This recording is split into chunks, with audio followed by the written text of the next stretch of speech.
చెల్లిస్తా ఉన్నారు. అంటే రాబోయే రోజుల్లో ఏమైనా చౌకగా తయారు చేసి రూపాయికి యూనిట్ ఇస్తామని మీరు ఏమైనా చెప్పారా ప్రజలకి? ఇక్కడ ఉండే వాళ్ళకి ఉచితంగా ఇస్తున్నారా? 200 యూనిట్లు ప్రజలకు ఇస్తామని చెప్పిన మాటలు కూడా పూర్తిగా నిలబెట్టుకుని అమలు చేయడం లేదు ఈ ప్రభుత్వాలు. ఇక్కడ ఉపాధి కల్పిస్తామంటున్నారు.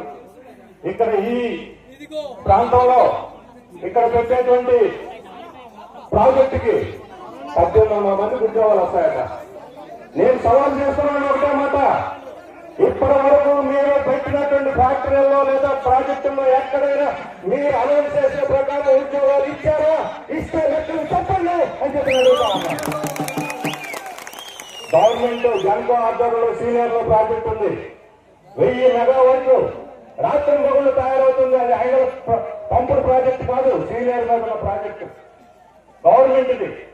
అక్కడే 250 మంది ఉన్నారు. 1000 మెగావాట్లు తయారయ్యే ఫ్యాక్టరీ ఆ విద్యుత్ ప్రాజెక్ట్ లో పని చేస్తుంది 250 మంది. ఉద్యోగాలు లేదు. 250 మందికి 1000 మెగావాట్లో ప్రభుత్వం దగ్గరే ప్రభుత్వ ప్రాజెక్టులో ఉద్యోగాలు వస్తాయి. ప్రైవేట్ వాళ్ళు ఇస్తారా? 10 ఉద్యోగాలు 200 కూడా ఎవరు?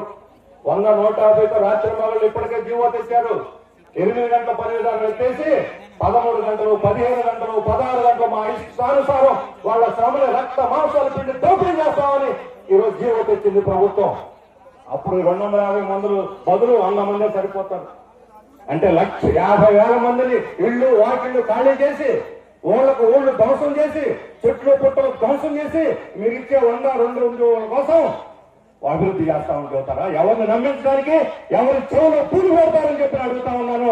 ఈ రకంగా ప్రజలు ఏమీ తెలియతక్కువాడు కాదు, వాళ్ళు చెవులో పూలు పెట్టుకోలేదు, వాళ్ళు తిరుగుబాటు చేసి పాత్ర నేర్పిస్తారని చెప్పి చెప్తారు. ఈ రోజు ఇక్కడికి వచ్చినటువంటి 1000 మంది ప్రజలు గ్రామానికి తరలి వచ్చారు. వాళ్ళందరూ వాళ్ళు ఖాళీ నడుకుని వాళ్ళ బండ్ల మీదను ఇక్కడ తరలి వచ్చారు.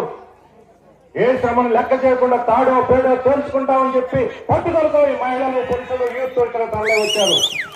నేను అడుగుతున్నాను, ఇక్కడ ఎవరైనా సరే ఒక్కరుంటే ఐడల్ ప్రాజెక్టు పెట్టాలి అనే వాళ్ళు ఒక్కళ్ళంటే ఒక్కళ్ళు ఉన్నారో చేతులు ఎత్తండి అని చెప్పి అడుగుతున్నాను. ఒక్కళ్ళైనా సరే చేతులు ఎత్తండి. ఎవరు లేరు. ఒక్కరు చేతులు ఎత్తండి.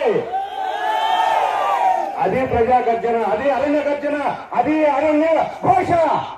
దీన్ని ప్రభుత్వం వినాలి. ఇక్కడ స్పెషల్ బ్రాంచ్ పోలీసులు వచ్చి ఉంటారు, పోలీసు అధికారులు కూడా ఉన్నారు.